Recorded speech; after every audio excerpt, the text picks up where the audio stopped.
بندر اور مگرمچھ۔ ایک دفعہ کا ذکر ہے کہ ایک بندر ندی کے کنارے ایک درخت پر رہتا تھا۔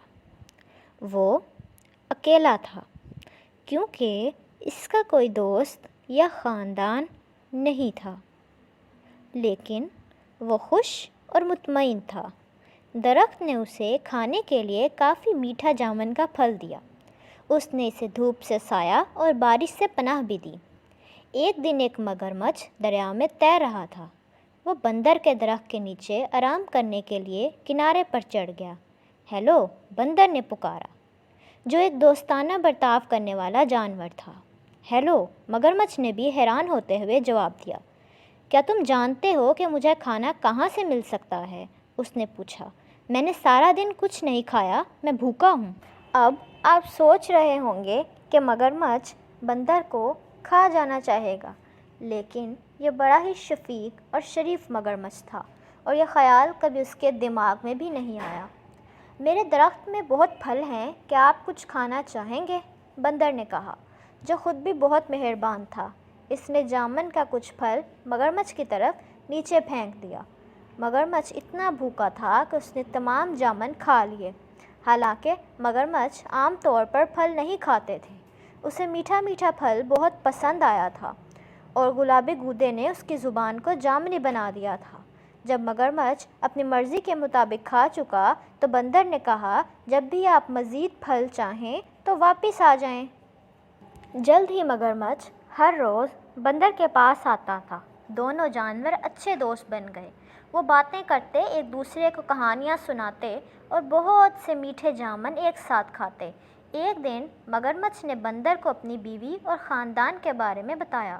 بندر نے کہا، آج واپس جاتے وقت اپنی بیوی کے لیے بھی کچھ پھل لے جانا۔ مگرمچھ کی بیوی کو جامن بہت پسند آئے۔ اس نے پہلے کبھی اتنی میٹھی چیز نہیں کھائی تھی، لیکن وہ اپنے شوہر کی طرح مہربان اور نرم مزاج نہیں تھی۔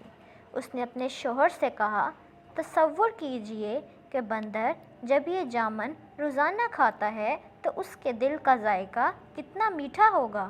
مہربان مگرمچھ نے اپنی بیوی کو سمجھانے کی کوشش کی کہ وہ بندر کو نہیں کھا سکتا، وہ میرا سب سے اچھا دوست ہے۔ اس نے کہا۔ مگرمچھ کی لالچی بیوی نہ سنتی۔ اپنے شوہر سے وہ کام کروانے کے لیے جو وہ چاہتی تھی، اس نے بیمار ہونے کا بہانہ کیا۔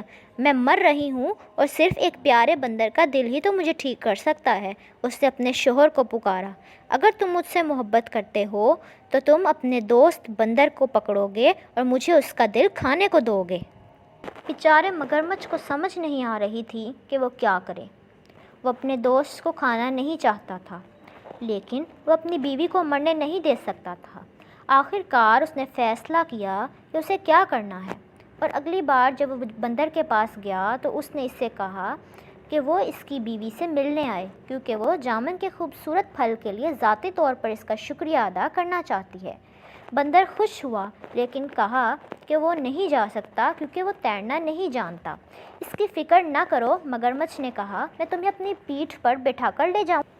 بندر راضی ہو گیا اور مگرمچھ کی پیٹھ پر کود کر بیٹھ گیا۔ چنانچہ دونوں دوست گہرے چوڑے دریا میں چلے گئے۔ جب وہ کنارے اور جامن کے درخت سے بہت دور پہنچے تو مگرمچھ نے کہا، مجھے بہت افسوس ہے، لیکن میری بیوی بہت بیمار ہے اور کہتی ہے کہ بندر کا دل ہی اس کا علاج ہے۔ مجھے ڈر ہے، مجھے تمہیں مارنا پڑے گا، حالانکہ میں تمہاری باتوں کو یاد کروں گا۔ بندر نے جلدی سے سوچا اور کہا کہ پیارے دوست، مجھے تمہاری بیوی کی بیماری کا سن کر بہت افسوس ہوا۔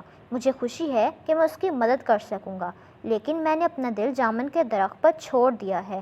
کیا آپ کو لگتا ہے کہ ہم واپس جا سکتے ہیں تاکہ میں اسے لا سکوں؟ مگرمچھ نے بندر کی بات مان لی۔ وہ مڑا اور تیزی سے تیر کر جامن کے درخت کی طرف بڑھ گیا۔ بندر اس کی پیٹھ سے چھلانگ لگا کر اپنے درخت پر حفاظت سے چڑھ گیا۔ میں نے سوچا کہ آپ میرے دوست ہیں، اس نے پکارا۔ کیا تم نہیں جانتے کہ ہم اپنے دل کو اپنے اندر رکھتے ہیں؟ میں پھر کبھی تم پر بھروسہ نہیں کروں گا اور نہ ہی تمہیں اپنے درخت کا پھل دوں گا۔ چلے جاؤ، واپس نہ آنا۔ مگرمچھ نے اپنے آپ کو بہت بیوقوف محسوس کیا۔ اس نے ایک دوست اور ایک اچھے پھل کی فراہمی کھو دی تھی۔ بندر نے خود کو بچا لیا تھا کیونکہ اس نے جلدی سوچ لیا تھا۔ اس دن سے اس نے پھر کبھی مگرمچھ پر بھروسہ نہیں کیا۔ تو پیارے بچوں، اس کہانی سے ہمیں کیا سبق ملتا ہے کہ حاضر دماغی نقصان سے بچاتی ہے۔ اگر آپ کو یہ کہانی پسند آئی تو میری ویڈیو کو لائک کریں، شیئر کریں اور سبسکرائب کریں تاکہ آئندہ آنے والی کہانیاں بھی آپ بر وقت سن سکیں۔